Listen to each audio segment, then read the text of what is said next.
thanks very much indeed to Bob Brecker and the organisers and to the Centre for kindly inviting me to come and speak today. It's a great pleasure to be able to do this, and I wouldn't be able to be here without the help of Bob and Ian, who has organised me to the point of actually getting me here, so thanks very much indeed for that. What might it mean to be complicit in an action? The word has very negative moral connotations. Usually it means something like being an accomplice in a crime or in an act of wrongdoing. We're not usually accused of being complicit in charitable acts, for example. And the word complicity is etymologically cognate with terms like complicate, but also with words like accomplice, duplicity, even diplomacy. Words that all suggest either intricacy or intrigue, or that suggest having an intimacy with acts of double-dealing, secrecy, and even deception. This, I think, offers us an opening for a particular kind of exploration of the relations between complicity and responsibility. And in between those two terms, I think I can usefully insert a third term, which Bob's already mentioned, the term compliance. And the question I want to ask today becomes something like this. When does an act of compliance make me an accomplice to something that is wrong? Further, when is it therefore ethically incumbent on me to resist compliance, to become a kind of a Bartleby figure from Melville's famous short story of Wall Street, Bartleby the Scrivener, the character who learns to say, when he's asked to do things, I would prefer not to. He kind of consistently says, I would prefer not to. The larger question this raises concerns the relation between the individual and collective responsibility for actions, decisions, and states of affairs in the world, and that's what I want to try to talk about. I want to do it under three headings: institutional complicities, or compliance as we usually call it; political complicities, which I want to consider a little bit under the terms of diplomacy and so on; and finally, ethical complicities, which is what will take me towards the question of responsibility. I'm arranging them in that order because I think by placing ethics last, as a kind of culmination of the inquiry, we can maybe address the relation of complicity to personal responsibility. That's what I want to try to do. Okay, so first up, institutional complicities or compliance. Compliance means essentially doing what we are told within our institutions. All institutions work by having a set of internal rules or protocols. Like a game of football, say, there are certain moves within institutions that are permissible and others that are ruled out. So if I lift the ball in my hands, say, assuming I'm not the goalkeeper and standing within my own penalty box, then the game must stop because I've refused to comply with the rules. I'll be penalised before the game gets restarted, and if I repeat the offence against the rules, if I fail to comply, then eventually I'll be evicted from the terrain, the field of play, or the institution. Likewise, when our educational institutions, say like universities, when they establish protocols of behaviour and conduct, then we have to comply, else the game stops temporarily while our breach of protocol is dealt with. Well, we know this and we usually tacitly accept it. And it's that tacit acceptance that we usually just call compliance.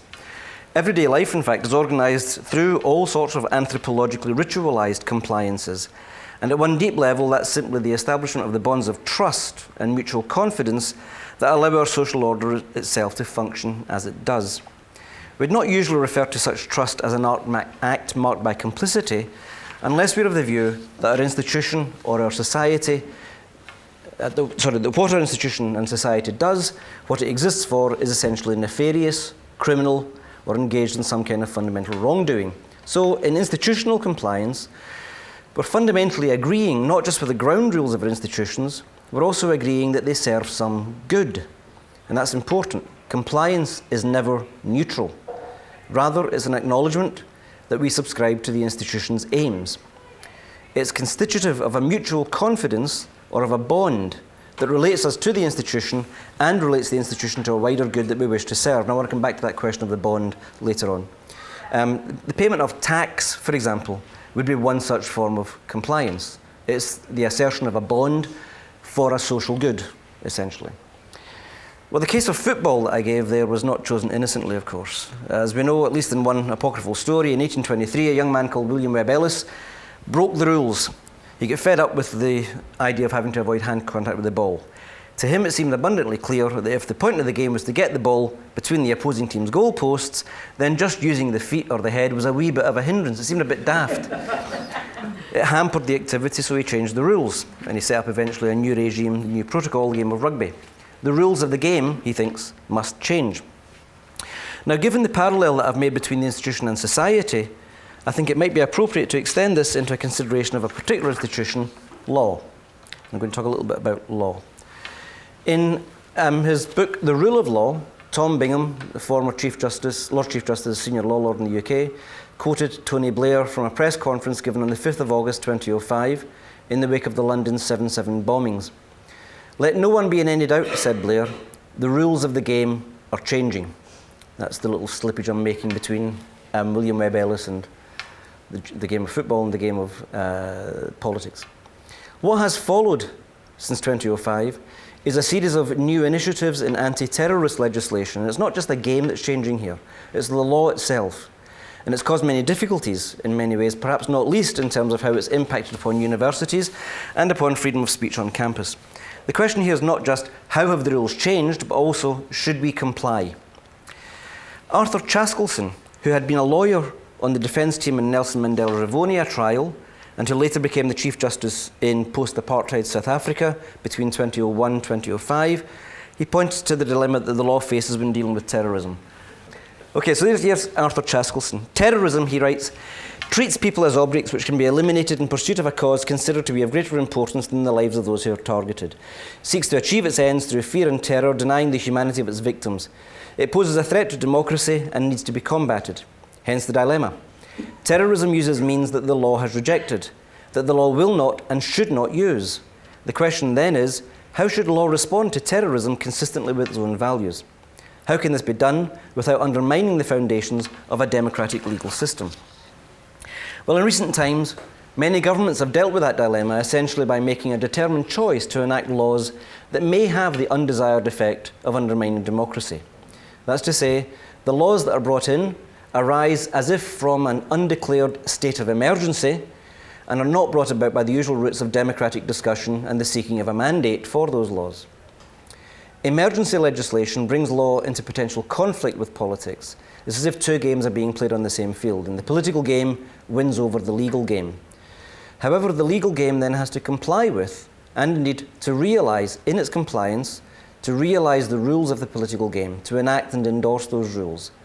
Consequently, the rule of law cedes place to political rule as such and to the rule of government, governmental politics. In this, the law is now determined not by those who will be governed by it, rather it's determined by those who will execute it, even if the government who's going to do the execution does not enjoy the confidence of those who are to be thus governed. And the result is the conflict, which is well described by Giorgio Agamben. If the exceptional measures that characterise the state of emergency are the result of periods of political crisis, and if they for this very reason must be understood through the terrain of politics rather than through the legal or constitutional terrain, they find themselves in the paradoxical position of legal measures that cannot be understood from a legal point of view. And the state of emergency presents itself as the legal form of that which can have no legal form. Well, in this state of affairs, we have a complicity problem and a legitimacy problem. That which is legal may lack legitimacy, precisely because it has not been agreed or determined by a community. Rather, the law is imposed. Tuition fees would be one such example. They're perfectly legal, but they have no legitimacy. It's a requirement of our membership of a community that we play by its rules. But here, our compliance with the polity requires that we suspend our usual participation in the determinations of the law, and the structure of our bond, our mutual confidence, now becomes imbalanced. We become, as it were, the victims of a law that is proposed by someone else. And at this point, we can say that compliance, the agreement to be bound by laws that we have ourselves determined as the rule of law, we can say that that kind of compliance is now verging on complicity. Otherwise put, if we are to remain on the right side of the law, we have to be complicit, which is now a negative term, we have to be complicit with whatever it is that the government determines as good. But it's government and not the legitimately established law that is doing the ruling in this situation. And what you get then is a legitimacy that has shrunk to a mere legality. That's a distinction that Habermas makes famously in Legitimation Crisis. So how does this rule of law operate? Tom Bingham is very, very clear on this. The law must be adequately accessible, he says. Citizens must be able to have an indication that's adequate in the circumstances of the legal rules applicable to a given case. A norm cannot be regarded as a law unless it's formulated with sufficient precision to enable the citizen to regulate his conduct. Must be able to foresee, to a degree that's reasonable in circumstances, the consequences which a given act action may entail. The point of that for Bingham, and the point of throughout his book, The Rule of Law, the point is that the rule of law can be a rule and can therefore demand our compliance if and only if it operates against arbitrary decision making. That's to say, there is no rule of law when a government makes things up as it goes along in order to best suit its own prejudices, desires, or judgment. And that's precisely what state of emergency legislation does.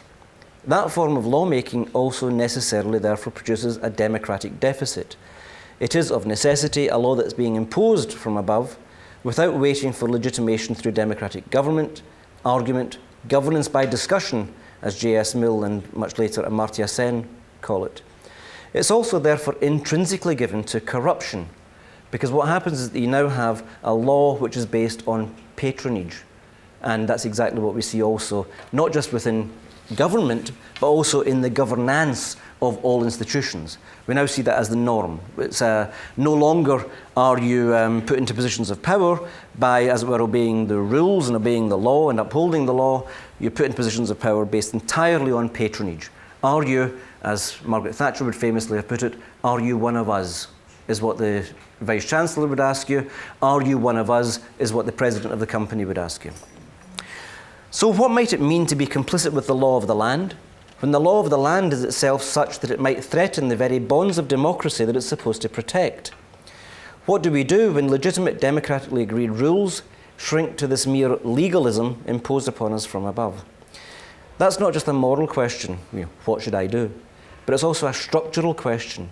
How can the system of law itself survive its own deconstruction and its own lapse into illegitimacy? Well, in less dramatic terms, of course, we always recognise this in the university institution as the question concerning academic freedom. The freedom that the freedom that supposedly guarantees our ability to critique the rules of the game without fear of falling foul and being sent home. I want to return to some of the legal issues towards the end of the piece, but I want to follow it through first through this logic of academic freedom. But I want to do the question of academic freedom under the sign of the second heading that I've got, the question of political complicities, diplomacy, and diplomatic language. Okay, so political complicities. Academic freedom is governed by a certain logic of independence. You can avoid being complicit with things that you see as nefarious by asserting the freedom to dissent, to stand aside from the prevailing view, and to take a stand elsewhere. The realization of that kind of academic freedom typically depends upon the voicing of a dissenting position, and is linked therefore to freedom of speech. But such speech cannot be entirely divorced from rules of law if it's to be heard. The exercising of free speech as an academic freedom is the establishing of a new linguistic bond, and in turn that is constitutive of the making of a free assembly of speakers. And that free assembly might be the thing that actually operates as a body that would then call into question the dominant power within an institution. That free assembly of speakers I would call a university, in fact. That assembly establishes its identity by establishing its own rules, and here that's a matter of establishing its own voices, the word voice being cognate, of course, with the word vote. Such an assembly, further, is free if and only if it avoids the imbalance between law and politics described by Agamben and outlined in legal terms by Chaskalson. Let me give you a bit more of Chaskalson before I go on to explain this. This is a longer bit. Here he's drawing parallels between the government in 1950s South Africa and the recent Bush administration in the US post 9/11. The initial steps taken in South Africa in the 1950s laid the ground for further measures, including the banning of the ANC, the Pan-African Congress, and over time various other anti-apartheid organisations, 98 in all, and the draconian security legislation of 60s and later years. Political rhetoric, that's the key term here, political rhetoric set the scene for this and for the legislation that followed. The white voters were warned that the state was facing a total onslaught. They were told that the legislation was not directed against law-abiding citizens and would not affect them. The targets were the communists and the terrorists. The great majority of the white population remained silent, and there was little opposition to the measures. Detention without trial was introduced. The police were empowered to hold detainees incommunicado and to deny them access to their lawyers or their own medical advisors.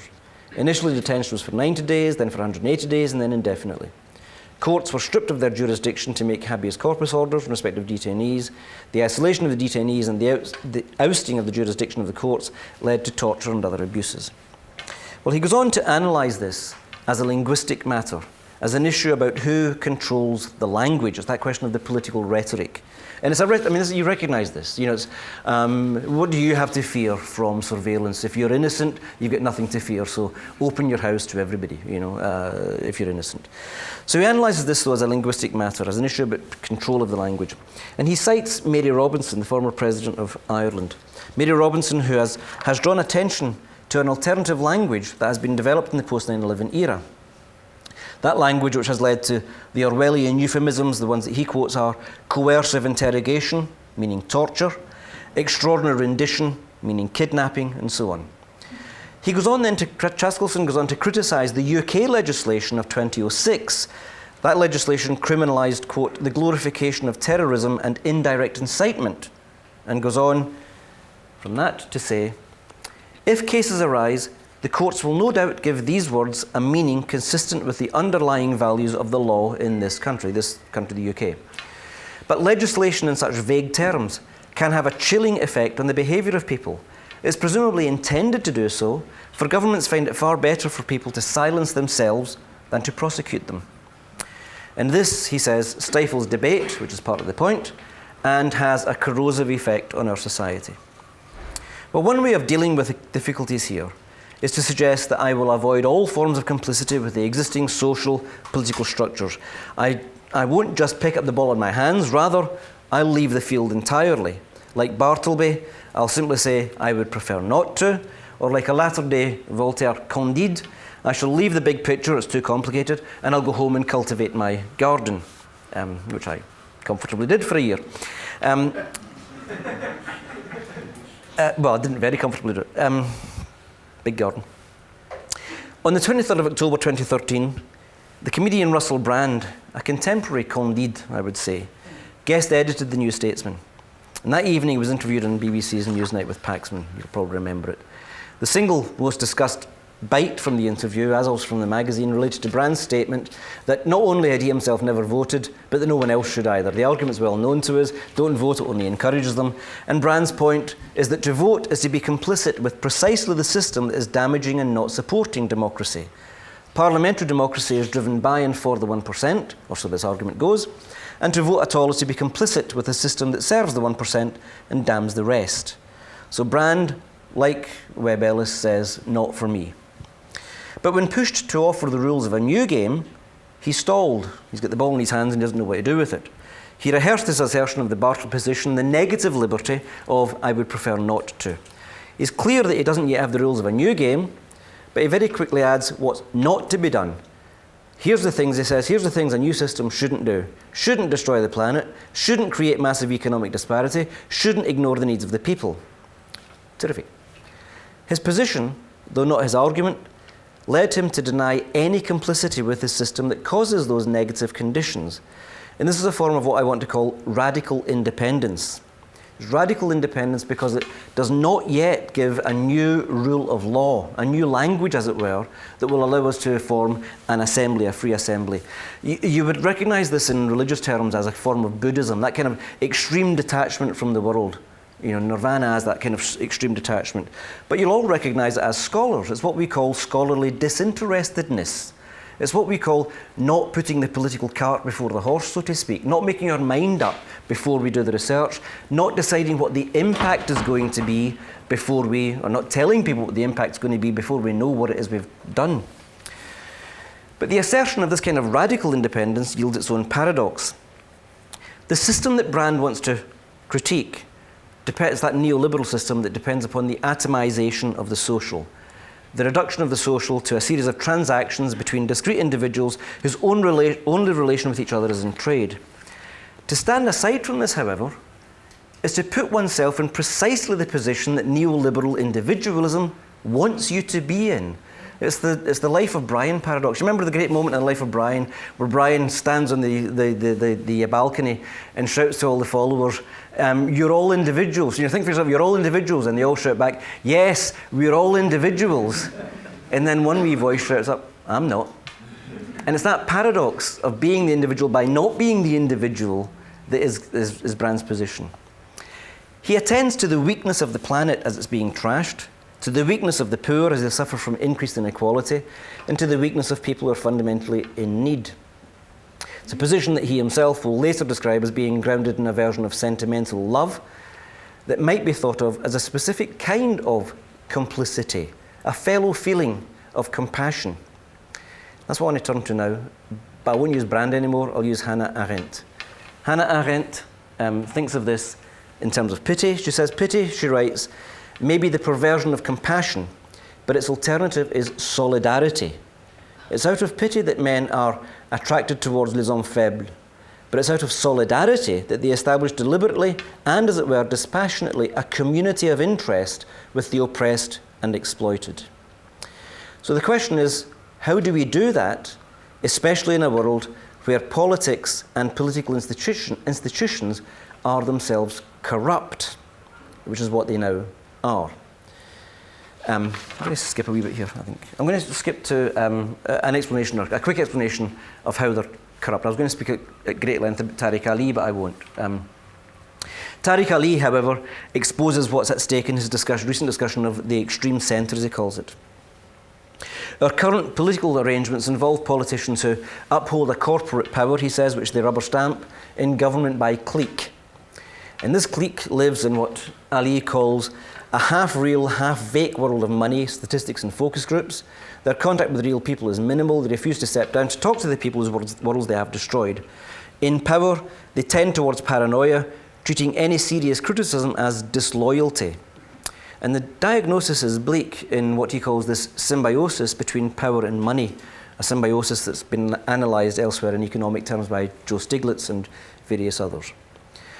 Now, compliance is being construed by those in power as loyalty, and anything else, including criticism, is seen as disloyalty.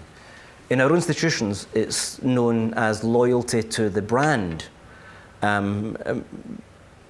We have a state of affairs whereby we are increasingly told that to criticise is to threaten the brand, and to threaten the brand is to undermine the brand, and to undermine the brand is to bring the university into disrepute, and to stop being an employee of the university, you're effectively sacking yourself by criticism.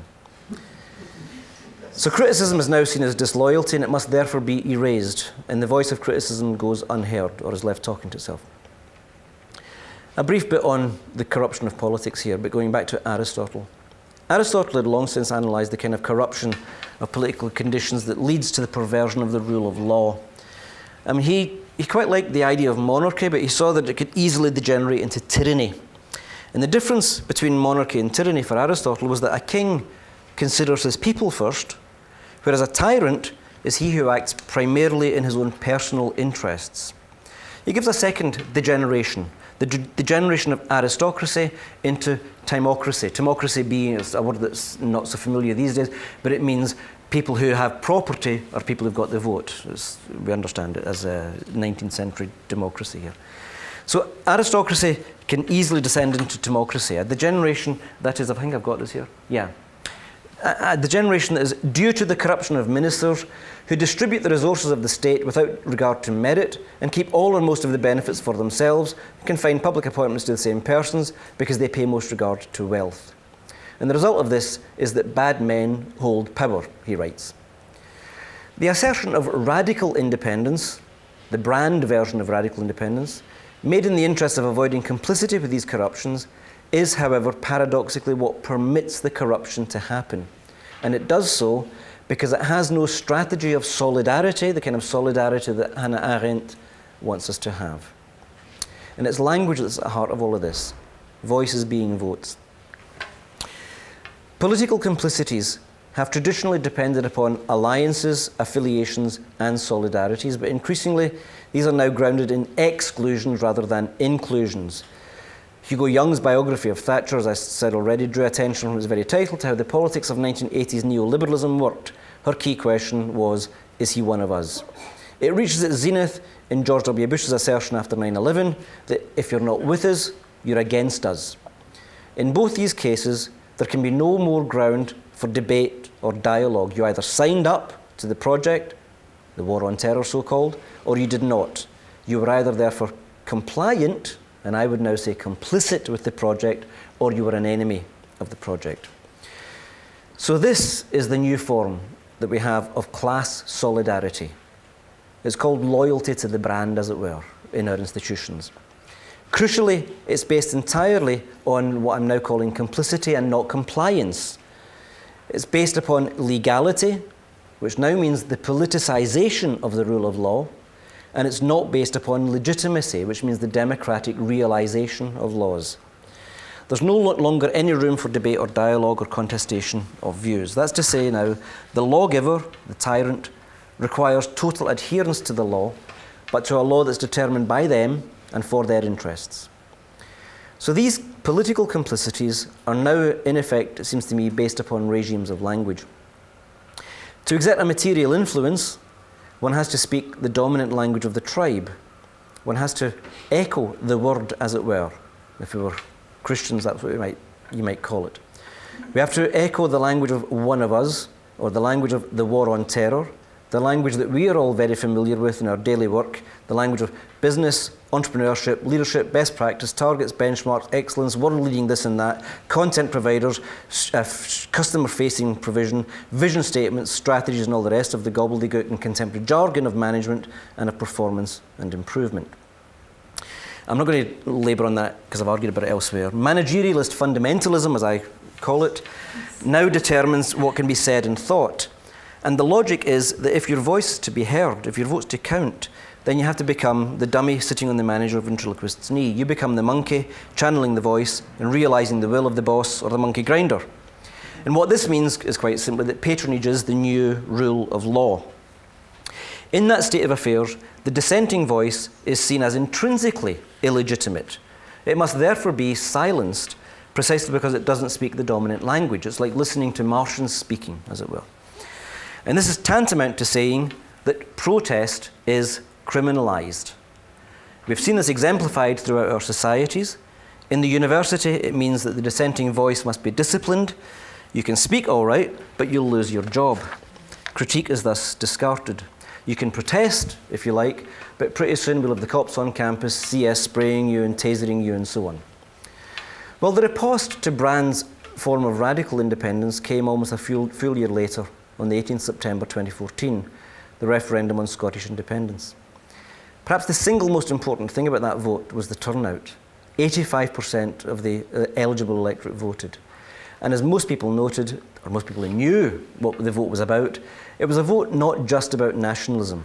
Indeed, for most people, nationalism was much less important than independence. But it was a form of independence that found a voice.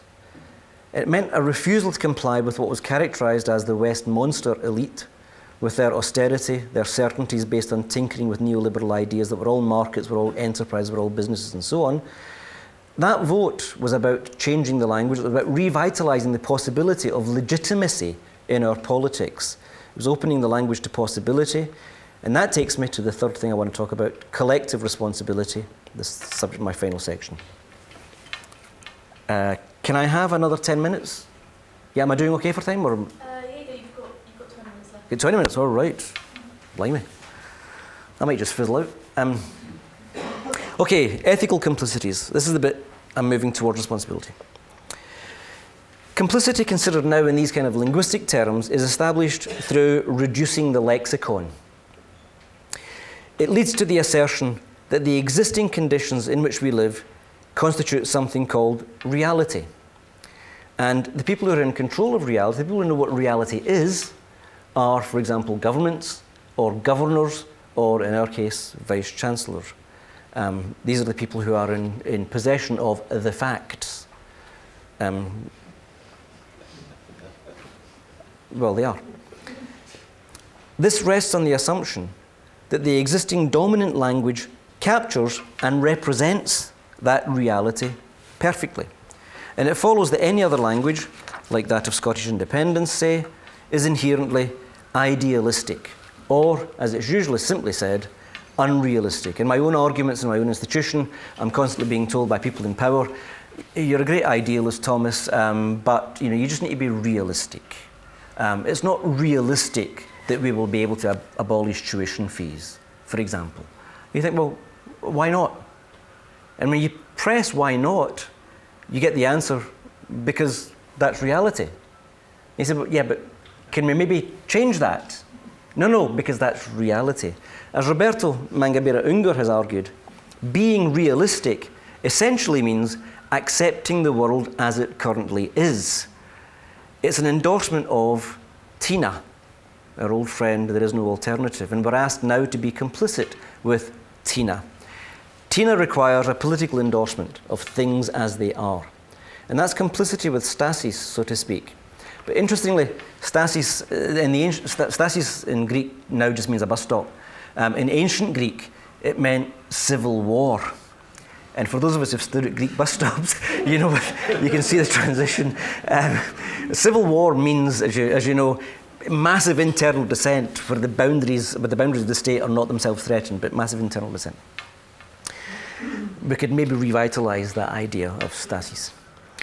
Political complicity really means being complicit with an idea that it's not just the banks that are too big to fail, but the world is too big to fail. It can't be changed by my actions.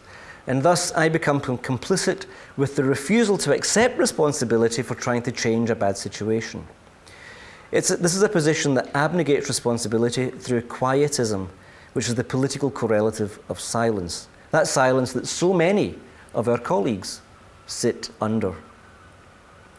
One striking political phenomenon in recent times, usually cast as a liberal good, is the phenomenon of the historical apology.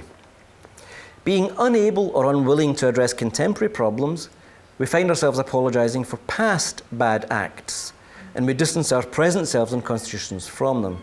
For example, we apologise for slavery, we apologise for the Irish famine, we apologise for misogynist crimes, and so on. This is a move beyond Candide, beyond Bartleby. We do acknowledge our collective guilt here, or our structural complicity with actions that we ourselves did not commit. In fact, we rush to accept that responsibility. But that's all back then. That's all somewhere else. It's a means of, as it were, avoiding what is actually our contemporary problems. Going back to Hannah Arendt, as Arendt has shown, the act of taking such guilt upon ourselves, acknowledging a complicity with a past act that was actually carried out by individuals other than ourselves, is not necessarily a good thing. Here's what she says. The cry, she's talking here about post-war Germany. The cry, "we are all guilty," that at first hearing sounded so very noble and tempting, has actually only served to exculpate to a considerable degree those who actually were guilty. Where all are guilty, nobody is. Guilt, unlike responsibility, always singles out. It is strictly personal.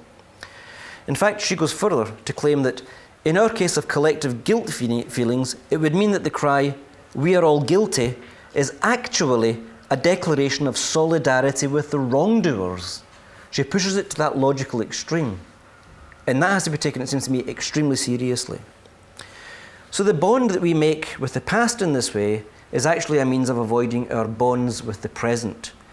The demand for realism fundamentally says that the world's garden is too big for any one of us to deal with its problems, and this translates into a kind of systems theory understanding of the world. But by that, I'm not really referring to Emanuel Wallerstein, although that's in the background of what I'm talking about here.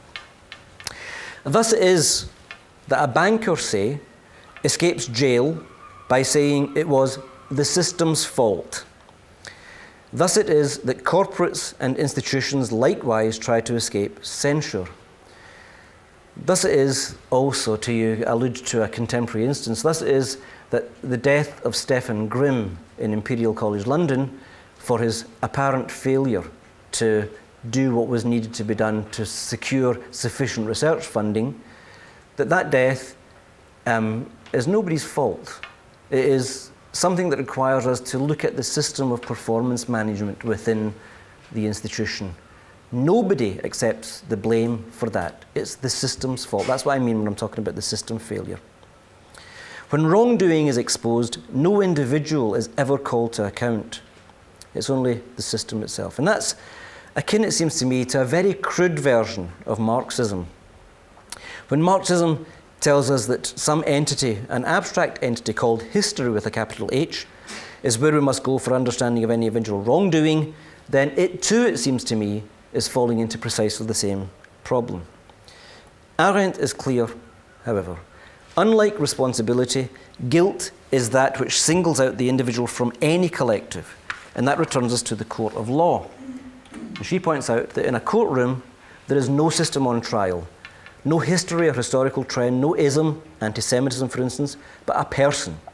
And if the defendant happens to be a functionary, he stands accused precisely because even a functionary is still a human being, and it's in this capacity that he stands trial. So for Arendt, complicity is always political. In my terms here, complicity is what happens when legitimacy shrinks to legality, and when the possibility of compliance, or collective responsibility as I'll now call it, when the possibility of compliance as collective responsibility is reduced to our having to be complicit with our superiors in a hierarchical and undemocratic society. In that latter case, we lose not just independence, but we also lose our voice. So, how then to engage the world where we live in a state of affairs where every resisting of the evil done in the world necessarily entails some implication in evil, as Arendt puts it? How to avoid complicity with that? Well, her answer fundamentally is that we should shift the question of collective responsibility to the question of individual guilt. And that's to say, she argues for a rule of law, especially in the face of the bureaucracy of any system. She reverts to the war crimes Nazi trials to elucidate the point. One of the defences advanced by the criminals was that they were essentially just a cog in a larger system. It's the, I was just doing my job routine. Which of course is, what we face on a daily basis. It's what we are forced to do.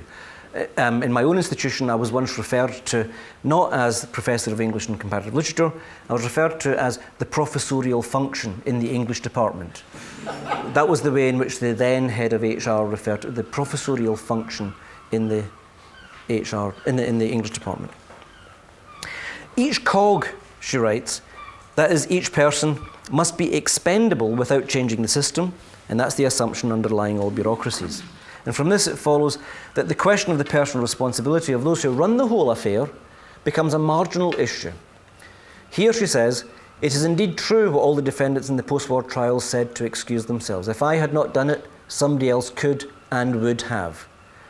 Paradoxically, the Nazi criminal exculpates himself here by saying that in committing the murders, he's actually saving somebody else from having to do it, which is extraordinary. But it's also our daily reality in a much less dramatic form. Clearly, it's a much less dramatic form. But this is why, for Arendt, bureaucracy, unhappily, is what she calls the rule of nobody. And for this very reason, it's perhaps the least human and most cruel form of rulership. In the courtroom, however, these definitions become of no avail because the whole point of the courtroom, of the law, is to individuate, to ascribe guilt or innocence.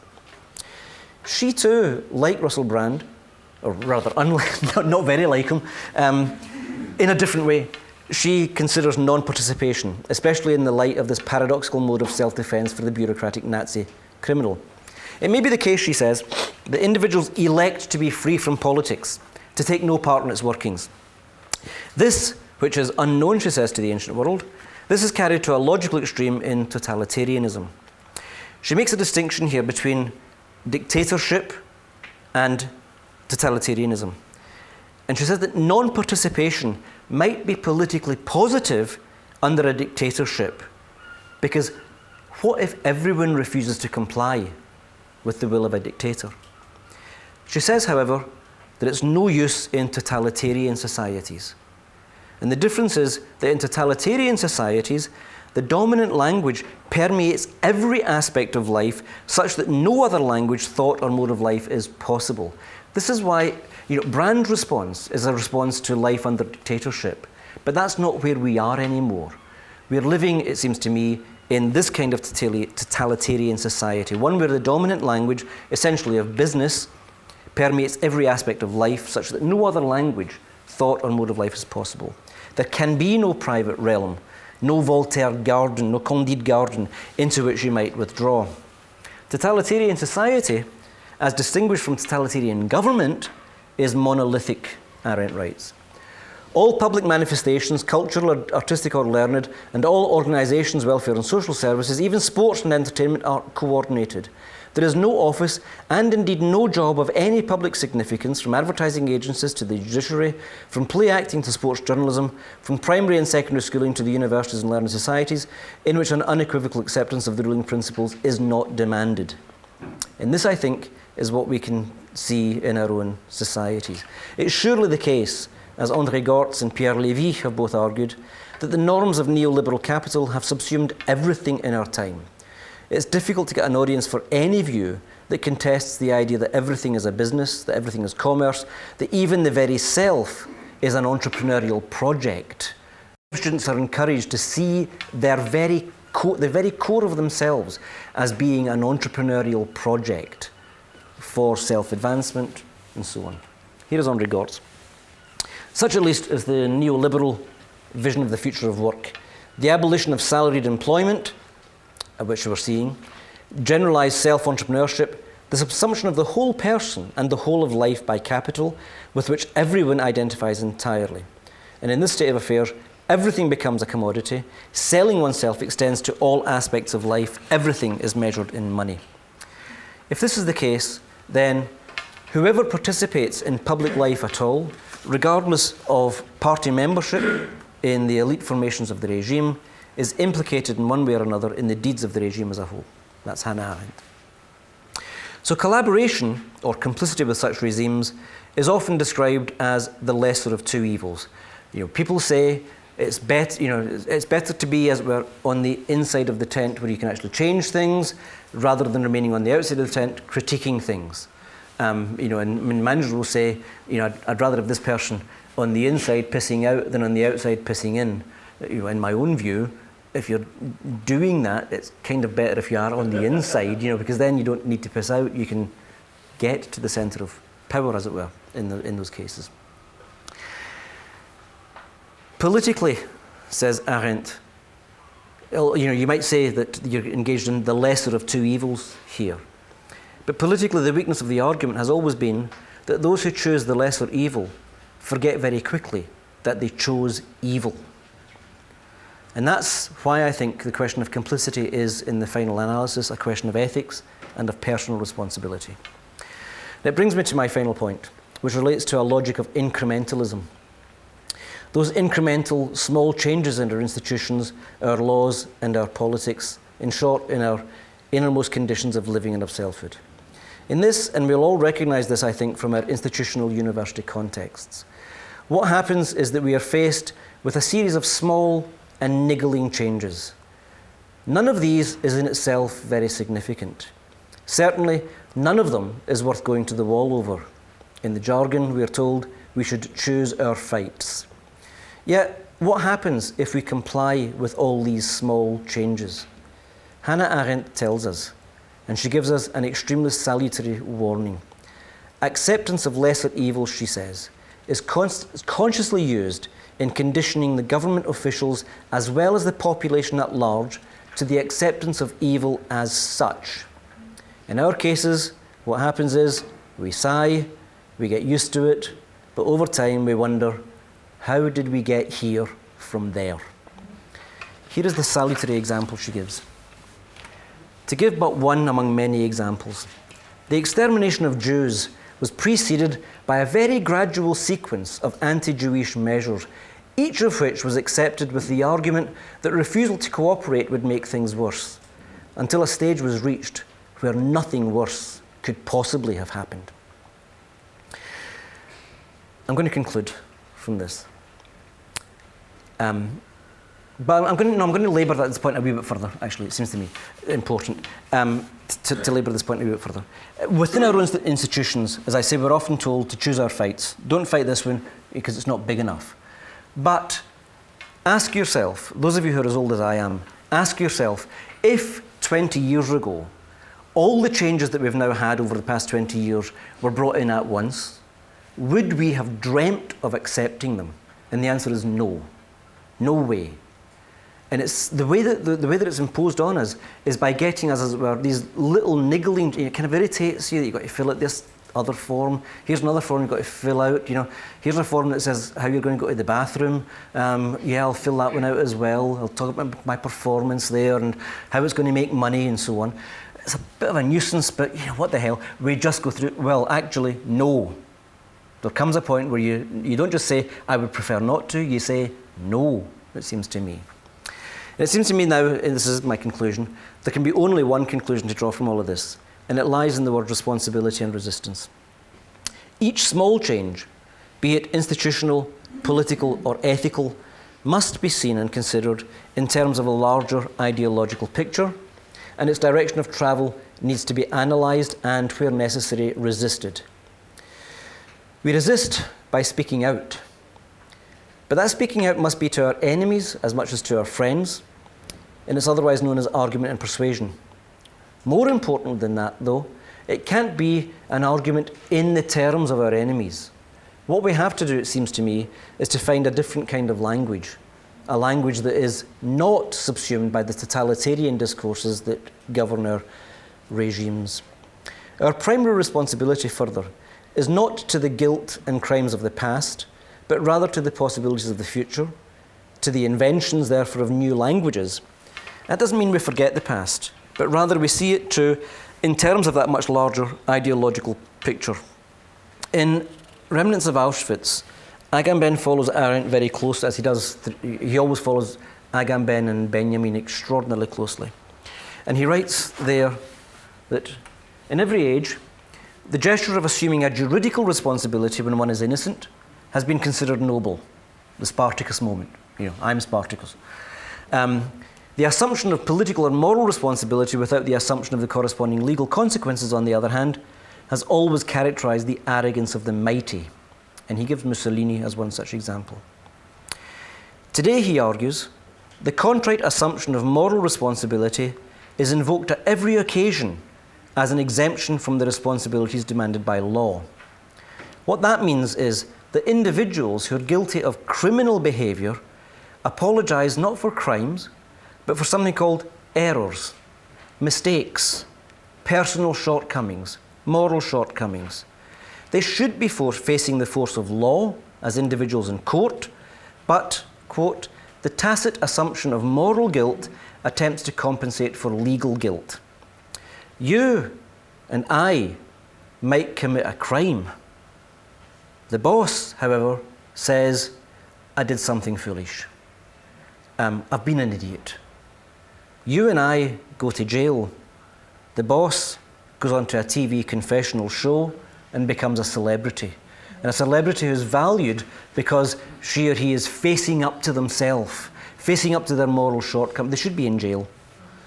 Ethics is what calls us to an assumption of responsibility, but also calls us to establish new modes of assembly, new forms of speech, and for that we need still a new language. You will have seen from all of this that as far as political theory and philosophy goes, I'm not much of an expert, but I do know my way around literature. And it's here that I can say this is probably why poetry matters more than anything. Poetry is what gives us a new language. But what is that new language? Well, we might look to the past to update the present here. And I'll close by quoting Marx from the 18th Brumaire. The social revolution of the 19th century cannot draw its poetry from the past, but only from the future, he writes. The question is, what do we do when we are denied the hearing that is required for any act of persuasion, for any establishment of a new, free assembly, a new university, a new society, one that's based on the re-establishment of collective responsibility and not upon being forced to be complicit with things that we reject. I'll close on that and leave it to you to come up with that new language.